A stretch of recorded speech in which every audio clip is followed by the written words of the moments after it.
tú eres un admirador de Cristo o un seguidor de Cristo. ¿Qué diferencia hay entre ser admirador y ser seguidor? Admirador es el que está encantado con sus palabras, encantado con sus milagros. Seguidor es el que trata de estar detrás de Jesús, hacer lo que Él hizo, vivir como Él vivió.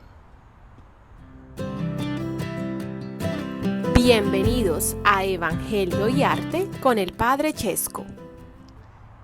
Recuerdo alguna de esas historiecitas, de esos cuentecitos que ayudan a entender la vida, de que había una señora que protestaba mucho por lo que le tocaba soportar, por la cruz que tenía, y entonces va al cielo a quejarse, a decirle a San Pedro que por favor le acomode una cruz que le guste. Entonces llevó su propia cruz y la coloca a la entrada. San Pedro le dice, no hay ningún problema, vaya y revise las cruces a ver cuál le gusta para que se acomode. Empezó a mirar que habían cruces grandes, pequeñas, de oro, de cobre, de alambre, de madera, unas muy bonitas, otras más arrugaditas, en fin.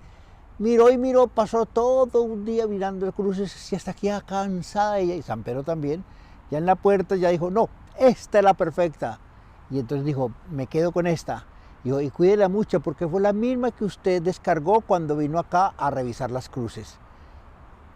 Con esa pequeña historiecita se nos dice que realmente no tenemos cruces que superen nuestras capacidades. Cada uno es capaz de tener la cruz que le toca afrontar en la vida. Llegamos al centro del Evangelio de San Marcos. Llegamos al centro.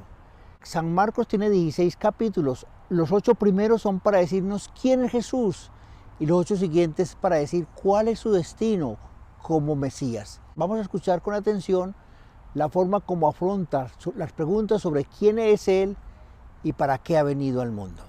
Escuchemos. Salió Jesús con sus discípulos hacia los pueblos de Cesarea de Filipo y por el camino hizo esta pregunta a sus discípulos: ¿Quién dicen los hombres que soy yo?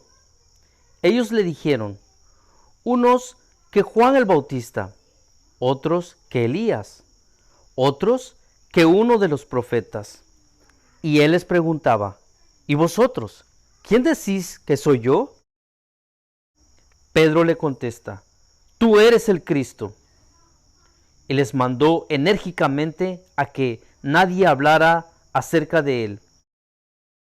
Y comenzó a enseñarles que el Hijo del Hombre debía sufrir mucho y ser reprobado por los ancianos, los sumos sacerdotes y los escribas, ser matado y resucitar a los 3 días. Llegamos a un punto importante, no solamente porque estamos en el centro de los 16 capítulos de Marcos, sino porque es la pregunta más importante que el Señor le va a formular a los discípulos. Estamos en la ciudad más al norte, en la región más al norte de Israel. Y ahí entonces Jesús va a preguntarle a ellos, ¿quién dice? ¿Qué opinión hay sobre él? Los discípulos le dicen, unos piensan que eres Elías o que Juan Bautista o uno de los profetas. O sea, de cualquier manera no lo vieron como un sacerdote, ni lo veían como un rey, lo veían como un profeta. Pero no alcanzaban a verlo como el Mesías, sino como el que preparaba al Mesías. Juan Bautista o Elías preparaban el Mesías, pero todavía no lo veían como el Mesías. Y entonces Jesús se dirige a ellos directamente, así como se dirige directamente a ti y a mí para preguntarnos, ¿y ustedes qué opinan? ¿Quién es Jesús para ti? Pedro toma la palabra en nombre de los 12 y dice, tú eres el Cristo. No explica más. La palabra Cristo en griego significa Mesías en hebreo. Y la palabra Mesías en hebreo es la palabra ungido.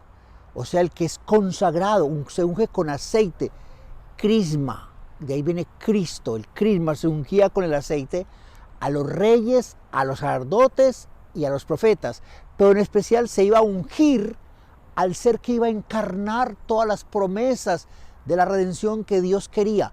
No se esperaba que Dios fuera a venir al mundo, se esperaba que Dios iba a enviar una persona capaz de cumplir todas las expectativas y esperanzas de la humanidad. Y Pedro fue el primero que se dio cuenta que Jesús no era simplemente un Jesús, que Él era el Mesías. Desde ese momento todos decimos Jesucristo. Jesucristo significa Jesús Mesías. Cuando decimos Jesucristo, Jesús Cristo, estamos confesando lo que Pedro confesó. En Mateo Jesús lo admira y le dice, tú eres Pedro, sobre esta piedra edificaré mi iglesia. Aquí no hay ninguna admiración por Pedro, pero es interesante por lo que sigue. Porque inmediatamente Jesús dijo que no le contaban a nadie y empezó a hablar acerca de su futuro. Por eso algunos dicen que es como una bisagra. Había que saber quién era Jesús, pero no bastaba con saber quién era Jesús. Era necesario saber cuál era el destino de Jesús. Vamos a ver cuál es la reacción que toma Pedro frente a estas palabras tan tremendas de Jesús, haciendo el primer anuncio de su muerte. Hablaba de esto abiertamente. Tomándole aparte, Pedro se puso a reprenderle. Pero él, volviéndose y mirando a sus discípulos, reprendió a Pedro, diciéndole, quítate de mi vista, Satanás, porque tus pensamientos no son los de Dios, sino los de los hombres. Pedro va a llamar a Jesús para reprenderlo. El verbo reprender significa el mismo verbo que Jesús usaba para los demonios, para reprenderlo. Bueno, ¿y por qué? Es que pensemos en Pedro y en Pedro en los apóstoles. Hagamos de cuenta que si hoy en día tuviéramos una persona ideal para gobernar nuestro país, que sea el candidato de candidatos, el mejor de todos, y cuando ya queremos empezar la campaña que vamos a subir a la capital, nos dice, sí, como no, vamos para la capital, pero sepan que yo no voy a tomar posesión de la presidencia, sino que voy es para entregar mi vida en manos de los enemigos, morir y finalmente resucitar. ¿Quién seguiría con ese candidato? Eso fue lo que sintió Pedro, los apóstoles. Por eso entonces Pedro se siente con el coraje de reprenderlo y decirle que no. Pero Jesús se da cuenta que el que está hablando no es tanto Pedro, sino que está el demonio hablando detrás de Pedro. Porque eso es lo mismo que el demonio al comienzo del Evangelio le había planteado cuando le decía que él podía ser el Mesías utilizando sus poderes en forma mágica, con las piedras que se convierten en pan, o haciendo milagros extraordinarios como tirarse del pináculo del templo y que los ángeles lo iban a tomar en sus manos, o que simplemente se inclinara ante él y lo adorara porque todos los reinos del mundo le pertenecían. Las tres tentaciones son no cruz, no cruz, no cruz. Y ahora Pedro lo que le está diciendo al Señor es eso, que la cruz no, que el sufrimiento no, que él sí lo quiere como Mesías, pero no con la cruz. Y entonces la respuesta del Señor es increíble. Llama a Pedro y mirando a los discípulos, o sea que el regaño va para todos. Apártate de mí, Satanás. Piensas como los hombres y no como Dios.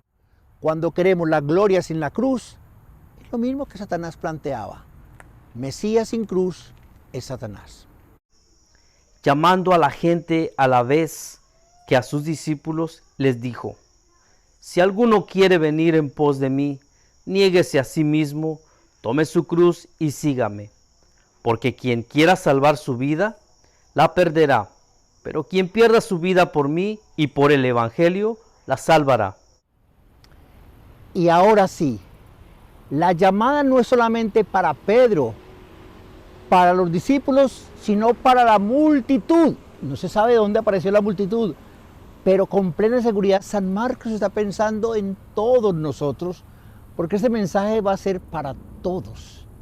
Todo el que escucha de Jesús y quiere seguirlo. Dice el Señor, si alguno quiere venir en pos de mí, tiene tres condiciones. Niéguese a sí mismo, cargue con su cruz y sígame. Negarme a mí mismo significa el mismo verbo que fue usado por el evangelista San Marcos cuando dice que Pedro negó a Jesús. Ahora al cristiano le toca negarse a sí mismo, o sea, no hacer lo que me gusta, lo que me parece, lo que me provoca, sino lo que le parece a Jesús, lo que le provoca al Señor, lo que quiere Jesús, negarme a mí mismo. Tomar la cruz, que no es una crucecita, no es un adornito, ni una cruz muy grande. Cuando yo entiendo que la cruz es consecuencia del seguimiento que le hago al Señor, ya no es para mí un susto, sino yo sé que amar es sufrir y amar es padecer. Y por amor lo hago cuando sigo a Jesús. Y finalmente, seguir detrás de Él. No es que yo vaya ni delante ni al lado, sino que voy siguiendo los pasos del Señor y no puedo perderlo de vista. Por eso me importa mucho que me mantenga en oración, constantemente preguntándole al Señor, ¿qué quiere de mí? ¿Qué más puedo hacer para ser un seguidor? ¿Y cuál es la razón para negarme a mí mismo, para tomar la cruz y para seguir a Jesús? Es una sola. Porque el que salve su vida, la perderá. Pero el que pierda su vida por mí y por el Evangelio, la salvará. O sea, lo importante no es tener como meta la cruz, sino tener como meta la resurrección. Estas palabras de Cristo son palabras de vida. Tenemos que perder la vida para ganarla. ¿Te ha parecido importante este mensaje? Recuerda invitar a amigos y familiares a que se suscriban a este canal, Padre Chesco. Que el Señor sea siempre el centro de nuestra vida. Perder la vida es ganarla.